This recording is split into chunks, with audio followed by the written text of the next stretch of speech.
कोई अफसाना रुखसाना नहीं आ रही है।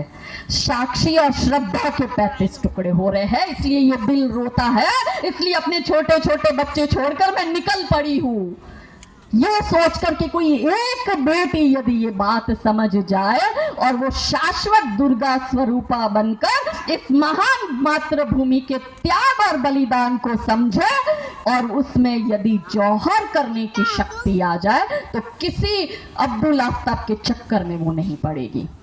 तब चादर चढ़ाकर जैसे ही बाहर आती है तो उस नवाब की बेटी जो होती है उसकी चप्पल टूट जाती है और दरगाह के बाहर ही एक हिंदू मोची चप्पल सिल रहा होता है और उसी नवाब की बेटी उसके पास चप्पल सिलवाने जाती है। सिलवाते सिलवाते आंख से आंख मिलती है, नैन मटक्का होता है और अजमेर शरीफ दरगाह के बाहर से ही वो लड़की उस हिंदू मोची के साथ भाग जाती है।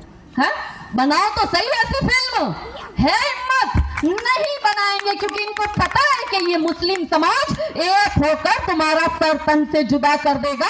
पर क्योंकि हिंदू तो मैं ब्राह्मण हूं, मैं क्षत्रिय हूं, मैं वैश्य हूं, मैं शूद्र हूं, मैं राजपूत हूं, मैं ठाकुर हूं, मैं चौधरी हूं, इसी चक्कर में पड़ा हुआ है। इससे भी ऊपर उठकर क्षेत्रवाद, मैं बिहारी, मैं यूपी का, मैं गुजराती, मैं मराठी, मैं बंगाली, अलग अलग आंदोलन कर रहा है। हिंदू समाज एक कहाँ है कि अरे ठाकुर की लड़की को भगा के लेके गया ना अब्दुल, मेरा क्या, अग्रवाल की बेटी को भगा के ले गया ना, मेरा क्या, पटेल की लड़की को उठा के ले गया, मेरा क्या। अरे आग बाजू में लगी है तो आग तुम तक भी तो आएगी।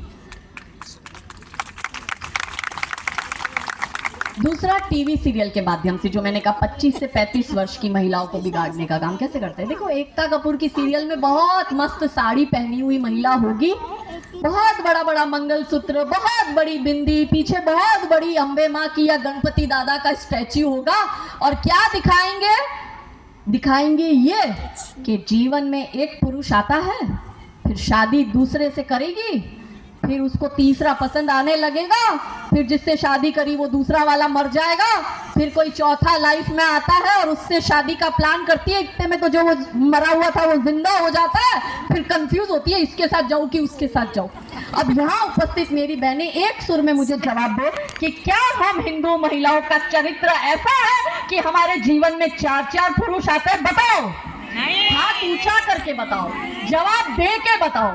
फिर एकता कपूर की इतनी हिम्मत कैसे हो जाती है कि वो हिंदू महिलाओं पर ऐसी सीरियल बनाती है। एक अनुपमा करके सीरियल है, एक पति को छोड़ती है, फिर दूसरे से प्यार करती है, पहले से रिलेशन चालू होता है, फिर जो पहले से बच्चे हैं वो सारे बच्चे मिलकर अपनी माँ का किसी दूसरे से शादी करवाते हैं, फिर पहले की जो पहली पत्नी थी उसके बच्चे जो है उनका कुछ प्रॉब्लम चलता है तो ये दौड़ के सॉल्व करने जाती है, फिर जो दूसरे की जो पहली गर्लफ्रेंड थी उसका किसी और से ब्रेकअप होता है तो उसका निदान वो दूसरा वाला करेगा। ये एक सीरियल में इतने ब्रेकअप और इतने डिवोर्स दिखाए कि मेरे ख्याल से यहाँ मेरी जितनी बहनें उपस्थित है उनके पूरे खानदान में इतने ब्रेकअप और डिवोर्स नहीं हुए होंगे। पर क्योंकि हिंदू परिवारों को तोड़ने के षड्यंत्र चल रहे हैं तो जो बेटी अपनी माँ के साथ ये टीवी सीरियल देखती है, कैसे अनकॉन्शियस माइंड में चीजें काम करती है। इन सभी सीरियलों में कॉमन क्या होता है? कॉमन होता है कि सास जो है वो एक नंबर की नालायक, ननद एक नंबर की चालाक नालायक, अपने ससुराल में रहती नहीं, पियर में ही पड़ी रहती है, और सास और ननद मिलकर बहू के खिलाफ षड्यंत्र करते हैं, तब वो सीरियल है। लेकिन रियल लाइफ में क्यों भारतीय परिवार टूट रहे हैं? वो देख रही है ना, अनकॉन्शियस माइंड में काम कर रहा है, दिमाग में अभी शादी नहीं हुई पर काम कर रहा है, मेरी भी सास ऐसी मिलेगी मुझे, मेरी भी ननद ऐसी मिलेगी, इसलिए शादी के दूसरे दिन जो है बेटी को वहां पे अलग हो जाना है, ससुराल में रहना नहीं है। और चढ़ाने वाली वापस माँ टिपिकल वैम्प का रोल करती है, बेटी को फोन करके कहती है सास ज्यादा चिक चिक कर रहे तो तू आ जाना मेरे घर में, यही सिखाती है। हमारे परिवार में हमें यह सिखाया गया है कि बेटी तेरी डोली यहाँ से उठ रही है, तेरी अर्थी तेरे ससुराल से ही उठनी चाहिए। तभी आज हम परिवार व्यवस्था में रह रहे हैं, जॉइंट फैमिली में रह रहे हैं, रिलेशन निभाने पड़ते हैं। मैं मानती हूँ थोड़ी बहुत परेशानियां होती है, पर तो समाधान भी तो हमारे पास है। क्या रिश्तों को तोड़ना समाधान है? क्या अपनी सास को वृद्धाश्रम भेज देना समाधान है? क्या भाई को भाई से अलग करना समाधान है? पर क्योंकि एकता कपूर की सीरियल से ये सारा सीखा है तो परिवार टूट गया। एकता कपूर ने शादी किससे की?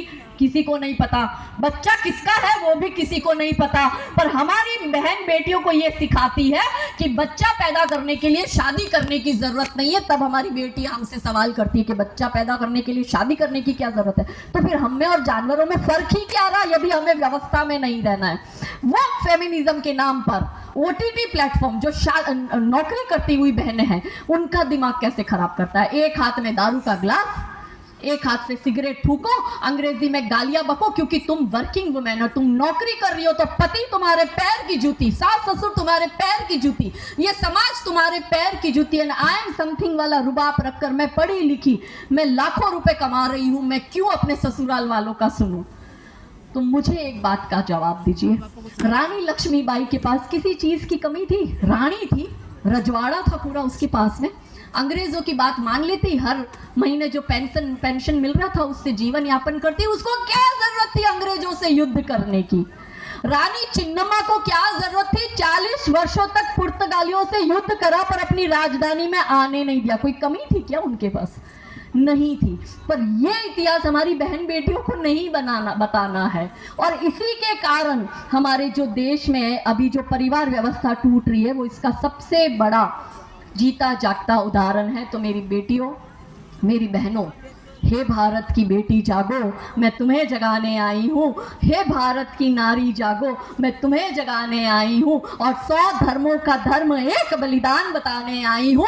खप्पर वाली काली जागे, जागे दुर्गा बरबड़ा, रक्त बीज का रक्त चाटने वाली जागे चामुंडा, नरमुंडों की माला वाला, नरमुंडों की माला वाला, जागे कपाली कैलाशी, रंग की चंडी घर घर नाचे, मौत कहे प्यासी प्यासी, अरे झोली लेकर मांग रही हूँ, झोली लेकर मांग रही हो, कोई शीश का दान दे दो, भारत का भैरव भूखा है, कोई प्राण का दान दे दो, और मैं घर घर इनकलाब की आग जलाने आई हूँ। हे भारत की बेटी जागो, मैं तुम्हें जगाने आई हूँ।